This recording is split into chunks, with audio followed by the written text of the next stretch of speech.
Y abancándose cada vez más a hacer cosas más domiciliarias. Lo que estamos intentando nosotros es que esos pacientes que están esperando 3-4 meses para ser operados por una artrosis, en este caso, esos 3-4 meses se queda terapia.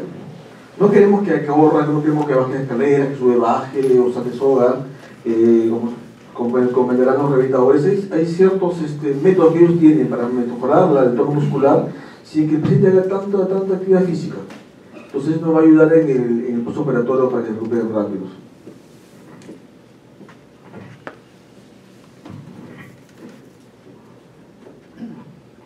En caso de un paciente con secuela de polio que tiene un M2 y una artrosis de cadera, ¿han pensado hacer una osteotomía correctora balizante o solicitar una prótesis constreñida? Ya que en el seguro, y por lo que he investigado, no contamos en el Perú, pero ¿por qué no contar esta herramienta más? ¿Por qué no solicitarla? No sé qué opinan para el manejo de ese paciente. El tema de las prótesis constreñidas es que las casas todavía no las traen, o sea, no las están importando, ese es el tema. Ahora, un paciente como tú dices, polio, habría que ver si la pierna afectada con la artrosis es la pierna que recibe de apoyo o no, porque esos pacientes, que si no es la pierna de apoyo, simplemente con un soporte es después la calidad de vida de ese paciente y no arriesgarte a hacer un reemplazo articular que de repente va a poder fracasar, ¿no? O sea, particularmente yo tengo muy poca experiencia en pacientes con polio, no he operado mucho pacientes con polio, así que no te podría dar mayor detalle. Bueno, los pacientes con polio tenemos, como dice el doctor, hay que una evaluación adecuada de los paquetes musculares que tenemos funcionando, en qué porcentaje, si son recuperables con rehabilitación, hasta qué medida puede mejorar o no puede mejorar. Ahora, los pacientes con polio que tienen severos y tienen artrosis, realmente no les molesta mucho. Y si es así, bueno, mejor es una artrodesis.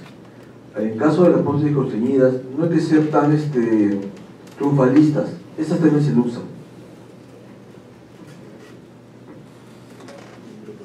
En cuanto al, empezando, el uso de las prótesis constreñidas no es que sea la panacea, ¿no? En el tiempo, como dice el doctor, tienden a desgastarse y a luxarse. Se ha visto ahí en los estudios que más del 50% a los 3 años fracasan. En cuanto al uso de colocar o no colocar a un paciente con polio una prótesis, obviamente que tenga su artrosis de cadera, lo que es fundamental es el test muscular. Si tienes un test muscular inadecuado, o sea, fuerza muscular que no llegue a 4/5, el paciente, esa prótesis va a fracasar, ¿no?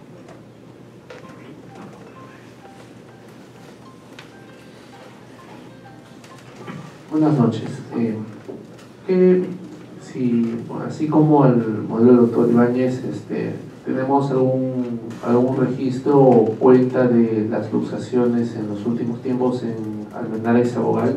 Primera pregunta. Y la otra es, ¿a qué factores atribuirían la mayoría de las luxaciones de prótesis en los diferentes hospitales?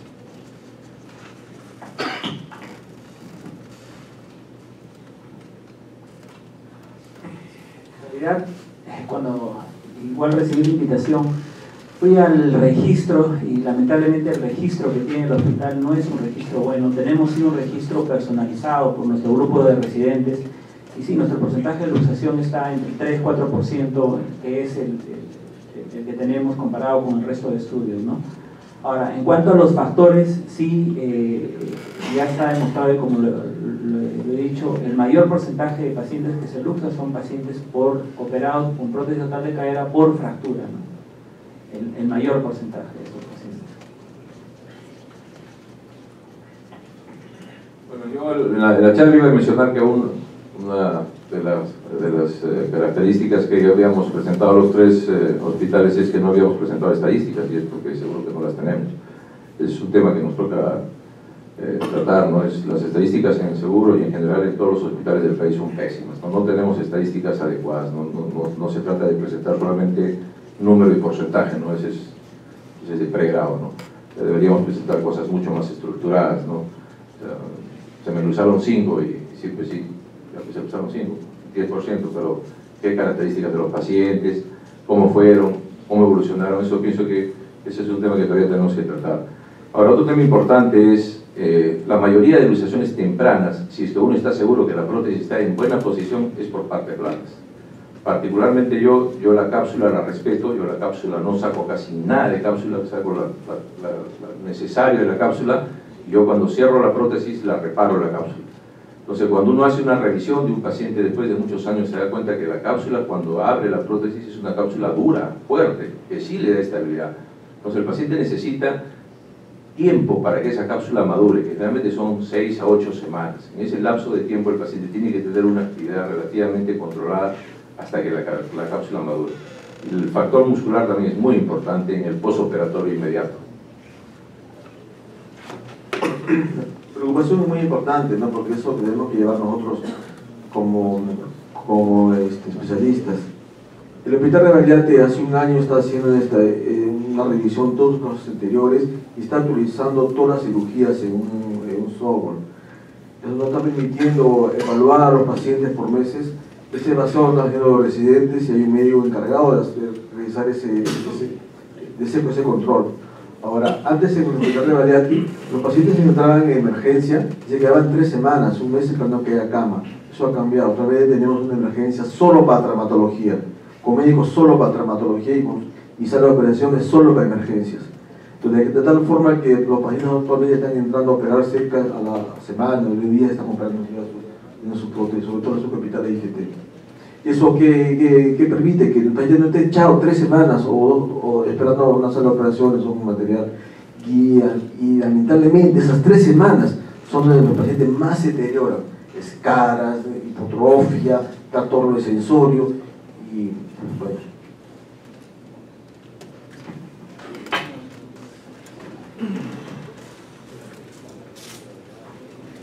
Es algo para recordar. Hace muchísimos años tuve la oportunidad de estar en Jacksonville y la clínica Mayo que está allá en Florida. Y me causó atención porque uno de los ponentes me dio algo de la parte sexual, que es importante. Y le digo por qué, porque quien presentó un caso de unos brasileños que son medio movidos, que estaban ahí, a reírse y les hicieron callar. Y quien presentó ese caso, ese trabajo, fue una doctora. Interesante también, frente al doctor. Y realmente, y hay un trabajo, por eso tengo que decir que el grupo de la Clínica Mayo, tú que estás ligado ahora con ellos, pregúntale a Miguel Cabanera, ¿no? Porque existe un trabajo sobre eso, de una serie de consejos y de cosas que hay que tener. Una vez me acuerdo que una señora en mi consultorio me dijo, doctor, ¿qué hago? Era operado de la cara. Pero mi esposo es bien fogoso. Y es verdad, eso puede ocurrir. Y la irresponsabilidad se puede entender con eso. Pero existe un trabajo publicado, y pregúntaselo a Miguel o a cualquier de los. Hay un doctor en España, el doctor Oliver Marín, que presentó en el encuentro de Cartagena con otros estados, él hace videos con un tipo holograma, pero de personas reales, teniendo sexo, y ve cómo es el movimiento de la cadera durante el acto sexual, y ve las maniobras en las que podría usarse, ¿no? Y en base a eso ellos sacan un protocolo estandarizado para hombre, mujer, las posiciones que podría tener.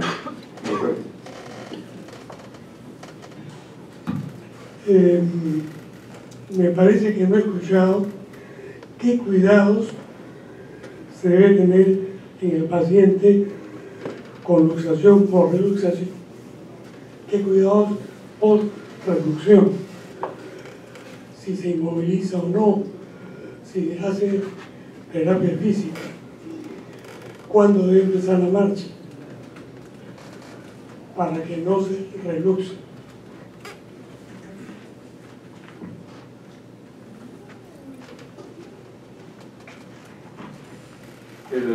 Un factor importante, doctor, cuando uno hace la reducción de la cadera es estar con el arco en C. Y dentro de sala tiene que probar la estabilidad de la prótesis.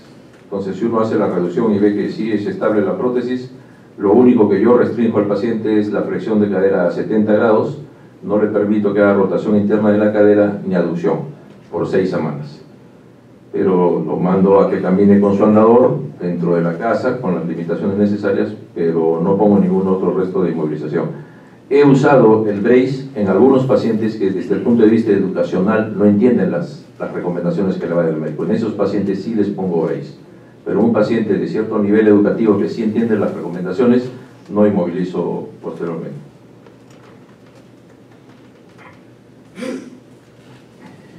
Bueno, yo en principio dentro del protocolo que tengo y que también manejamos en el hospital es que todo paciente operado de prótesis total de cadera debe iniciar la marcha al segundo o tercer día, sea una prótesis cementada o no cementada.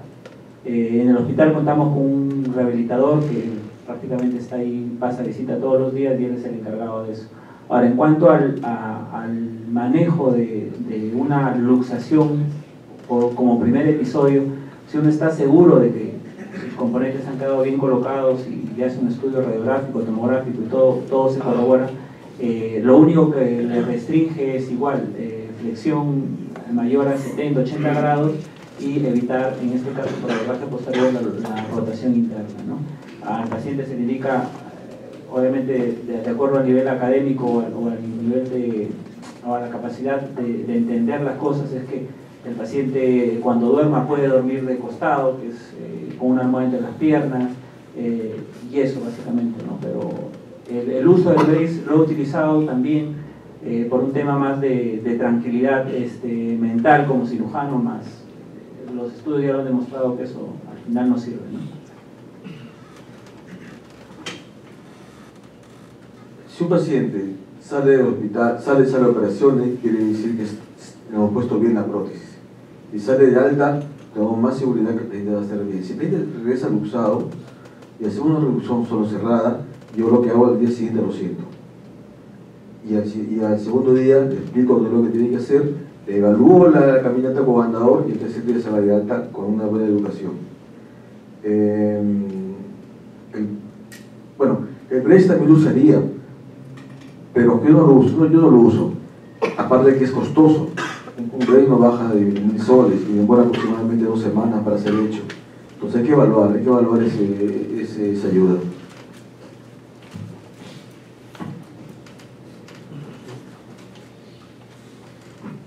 Buenas noches. Para el doctor Lazo, que habló un poco de las angulaciones espinopélvicas, ahora con todos estos conceptos del gap y del globo sacral, etcétera, ¿cómo de alguna forma cambia su planeamiento cuando hace una cirugía protésica primaria, digamos? Ejemplo, ¿no? ¿De qué manera cambia su planeamiento cuando hace una cirugía primaria? Y la otra, si tiene algún criterio también que tome en cuenta cuando tiene pacientes con fijaciones vertebrales largas y inclusive con confusiones pélvicas.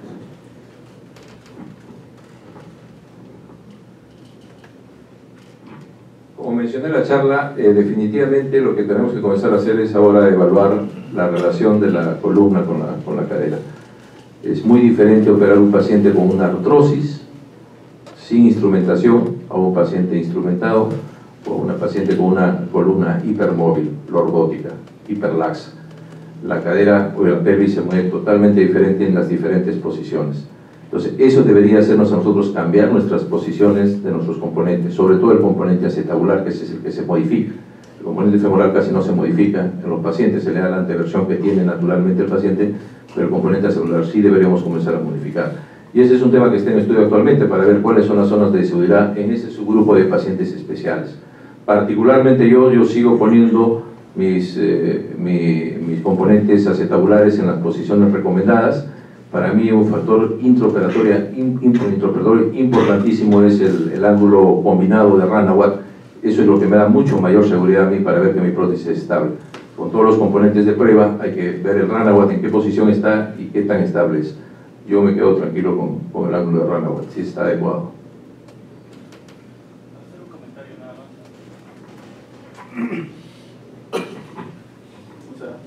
Sí, debemos también tener en cuenta para nuestras cirugías de columna, también evaluar muy bien el aspecto de la cadera, al revés, ¿no?, de lo que estamos haciendo.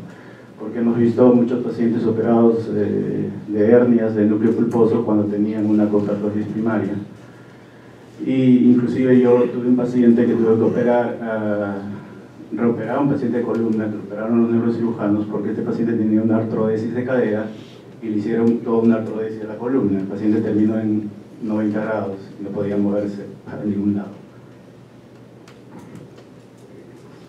¿Alguna otra pregunta más? Lo que no hablaba es en algún momento alguno de ustedes haría, en vez de pensar en una artroplastía, una ortodesis en un paciente joven, de repente un campesino, que no va a entender qué cosa es una prótesis y que probablemente se luxe, sería más en una ortodesis que en una artroplastía, como previendo que este paciente se puede luxar? ¿O harías artroplastía? No haría prótesis, ¿no? Yo haría prótesis. Es una pregunta muy difícil, muy difícil. Llega un paciente de 28 años de edad con un problema de necrosis vascular que no fue diagnosticado, que es estibador. Lo único que sabe es hacer eso nada más. No entiende. O es un camionero que tiene que trepar y no tiene otra forma de vida. Entonces, hay que explicarle las posibilidades de la prótesis. Tenemos que hablar con él 4, 5, 6 veces, citarlo cada vez, para que él y su familia entiendan que tiene que cambiar de vida. Porque la prótesis le va a hacer cambiar de vida también. Bueno, yo no he hecho ninguna artrodesis, o no lo haría tampoco, y lo que dice el doctor es cierto, ¿no? Cuando tengo pacientes que tienen indicación de prótesis total de cadera y que ves que en la primera consulta no te han entendido, que no tienen ni idea de lo que le estás haciendo, lo hago venir 2 o 3 veces y nunca solo. Siempre le digo, ¿tienes algún familiar que estudie o que tenga algún grado académico para poder explicarle, ¿no? Ahora actualmente la edad no es un impedimento para colocar una prótesis total, ¿no? Yo sí le haría, porque la familia no es el paciente, ¿no? Entonces estos pacientes probablemente no van a entender nunca qué cosa es una prótesis ni cómo va a funcionar, sobre todo una persona que no es educada y no saben de acá, sino hay muchos trabajos que demuestran que estos pacientes jóvenes que no tienen educación con una prótesis van bastante bien, porque pareciera que no van tan mal, pero van bastante bien. Hay un trabajo de un brasilero que hace prótesis en personas jóvenes y ves corriendo, haciendo trabajos de campo que con una artroplastía no pueden hacerlo. Entonces, creo que hay que tener en opción una artrodesis cuando tenemos un paciente en el que no creamos que va a ir bien. O sea, no le demos todavía, no voten la artrodesis porque creo que todavía podría ser valer en este siglo XXI.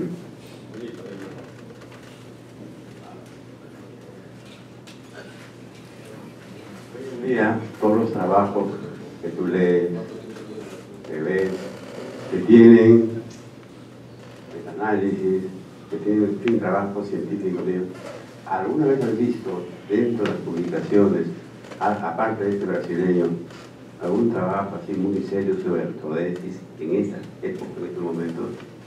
Te hago una pregunta, porque yo, a ver, no tengo unos años, pero para tener una idea, ¿no? En eso se basa. Han visto los 3 disponentes, todos son estadísticas, todos son trabajos muy serios, pero han visto algo sobre artrodesis. Para mí es una cosa que ya pasó a la historia, ¿no? Yo pienso que la historia estoy vieja, muchas cosas no las leo tampoco, pero les pregunto. Sí, lo pongo en la palestra como una opción, ¿no? Creo que a mi entender es una alternativa, y es más, yo he visto en la clínica médica del doctor Sierra hacer una artrodesis en un paciente campesino que tenía trabajo de campo, que salía pues a trepar cerros, subir cerros, bajar cerros, y que es una prótesis que no le va a durar o que la va a luxar, y le puso una prótesis y me comenta que le fue muy bien. O sea, todavía está dentro de lo que uno podría pensar en hacerse. No es una mala idea. ¿Doctor? ¿Y estaría como opción hacer una artroplastía de Lieberstone en algún tipo de paciente, como una opción con una artroplastia primaria? No entiendo, ¿qué tiene que ver con la luxación? No, o sea, simplemente como una alternativa, o también para el tratamiento de luxación.